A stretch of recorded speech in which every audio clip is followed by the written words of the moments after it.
저는 가족을 찾아준 한국인들을 형제자매처럼 생각합니다. 가족을 찾는 일에 힘쓴 한국에 감사를 전하고 싶습니다. 피로 맺어진 한미동맹이 더욱 굳건해지는 시간이었습니다. 올해 5월, 오랫동안 낯선 땅에 잠들어 있던 미국인 루터 스토리 상병이 무려 73년 만에 그리운 고향인 미국으로 돌아가게 되었습니다. 비록 유해였지만 오랜 시간을 거슬러 드디어 돌아온 그를 환영한 가족들은 그가 고향으로 돌아와 우리와 함께할 수 있어 기쁘다며 그의 유해를 찾아준 한국인들에게 뜨거운 찬사를 보내며 감사를 표했는데요. 낯선 나라의 차가운 땅 속에 있던 그를 찾아낸 것은 다름 아닌 국방부의 유해발굴 감식단이었습니다. 국방부 유해발굴 감식단은 단 하나뿐인 목숨을 바쳐 동양의 작은 나라를 지킨 진정한 영웅임에도 불구하고 이름도 없이 낯선 대한민국에 홀로 남겨진 전사자들을 찾아내기 위해 불철주야 힘을 쏟고 있는데요. 지금까지 무려 10,000명이 넘는 유해를 찾아냈음에도 이들은 매년 꾸준히 발굴 계획을 발표하며 절대 잊어선 안 될 영웅들에게 경의를 표하고 있습니다. 가족을 되찾은 전 세계의 한국전 참전 용사 유가족들은 매년 진심 어린 감사를 전하고 있지만 아쉽게도 이 같은 사업이 있다는 사실조차 모르는 한국인들이 많은데요. 매년 6월이면 국방부 홈페이지나 언론을 통해 해당 사업을 알리는 기사가 올라오기는 하지만 큰 이목을 끌지 못하고 금방 묻혀 사라지기 일쑤입니다. 유해 발굴은 시간과의 싸움일 수밖에 없는데요.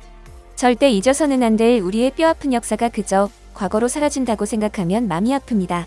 이미 70여 년의 세월이 흘러 모두가 교과서에서나 6.25를 접하는 요즘, 그럼에도 불구하고 이 사실을 끝까지 잊지 않고 아무런 이익 없이 이 사업을 알리는 사람들이 있습니다. 지난 6월 한국의 한 중소기업에서 출시한 한 상품이 국내 커뮤니티에서 큰 화제가 되며 대란이 일어나는 사건이 있었습니다. 이 제품은 다름 아닌 여행용 캐리어에다는 네임택이었는데요. 이 기업은 이어 보냉백까지 함께 출시했습니다. 단순히 휴가철을 맞은 시즌 상품이라 생각하기 쉬운 두 제품에는 특이하게도 의미를 알 수 없는 121879라는 이름이 붙어 있었는데요. 생소한 숫자에 어리둥절하던 소비자들은 보냉백 뒷면에 박힌 QR코드를 발견합니다. 당연히 해당 기업의 홈페이지로 연결될 거라 예상하기 쉬운 이 QR코드는 놀랍게도 국방부 유해발굴 감식단의 공식 홈페이지로 이어지고 있었죠. 구매자들은 이 두 제품의 QR코드를 찍어본 후에야 121879라는 6자리의 진짜 뜻을 알 수 있었습니다. 이 숫자는 6.25 전쟁 당시 유해를 찾지 못한 12만 1879명의 전사자들을 의미하고 있었습니다.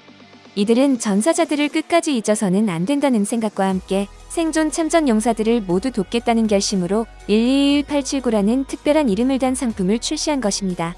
이윤을 추구하는 것이 당연한 기업에서 이처럼 착한 상품을 냈다는 사실에 국내 많은 소비자들이 열광했죠. 기업의 행보에 관심을 가지고 공식 홈페이지를 찾았던 사람들은 새롭게 발견한 한 가지 사실에 더욱 큰 감동을 받았다고 하는데요. 바로 이들의 참전 용사 관련 지원이 이번이 처음이 아니었다는 사실이었습니다. 지난 5월 갑자기 에티오피아를 방문한 이들이 한국으로 돌아온 후 에티오피아 현지 언론은 이들을 기적의 한국인들이라고 칭하며 연일 감동과 찬사를 보내기도 했습니다. 이들에게 왜 기적의 한국인이라는 이름이 붙었을까요?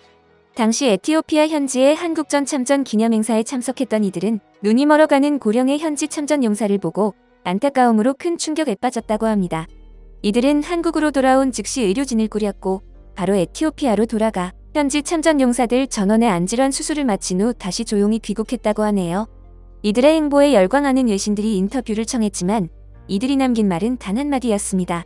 한국인으로서 해야 할 일을 했을 뿐입니다. 이들은 참전 용사들의 피와 땀 위에 세워진 한국에 살고 있는 사람들이 참전 용사들의 비참한 현실을 모르고 있는 건 말도 안 된다는 생각으로 여러 사업에 뛰어들었는데요. 지난 6월에도 이 기업의 행보가 국내 언론에 크게 보도됐습니다. 당시 부산에 거주하던 한 참전 용사가 생계가 어려워 마트에서 식료품을 훔치다 검거되는 사건이 있었는데요. 천수를 누리며 행복하게 사셔야 할 영웅이 도둑이 되어 철창 안에 있다는 사실에 괴로워하던 부산진 경찰서의 관계자들은 그날 아침 커다란 박스를 받게 됩니다. 장정이 들기에도 벅찬 커다란 박스 안에는 참전 용사에게 필요한 식료품이 한가득 들어있었고 그 위에는 꾹꾹 눌러 쓴 손편지와 태극 문양이 찍힌 정체불명의 카드 한 장이 있었는데요. 천수를 누리며 좋은 것만 보시고 드셔야 할 분들이 우리 사회 가장 구석진 근처에서 외롭게 살고 계시다는 사실이 믿어지지 않았다며 시작한 편지는 경찰서 관계자뿐 아니라 많은 이들에게 큰 울림을 주며 널리 퍼져나갔고 이어 함께 있던 카드의 정체도 밝혀졌습니다. 바로 이 기업에서 참전 용사들의 생계 지원을 위해 손수 제작하고 있던 선불카드였죠. 그분의 생활 반경은 어디서든 편하게 쓰셨으면 하는 마음에 생활비 카드를 드린다는 내용을 밝힌 이 기업. 이들은 이미 6.25 참전유 공자회를 통해 이 카드를 여러 생존 참전 용사들에게 전달하고 있었다고 하네요. 그리 유명하지도 않은 작은 욕실 화장품 기업이 이 모든 일을 준비하고 실천했다는 사실에 아직도 뜨거운 찬사와 박수갈채가 쏟아지고 있지만 이들은 여전히 한 가지 입장만을 고수하고 있다고 합니다. 기업이 아닌 한국인으로서 그저 당연한 마음을 전했을 뿐입니다. 여러분의 소중한 의견을 남겨주세요. 바쁘시더라도 구독과 좋아요 부탁드립니다. 지금까지 단골이시였습니다. 시청해주셔서 감사합니다.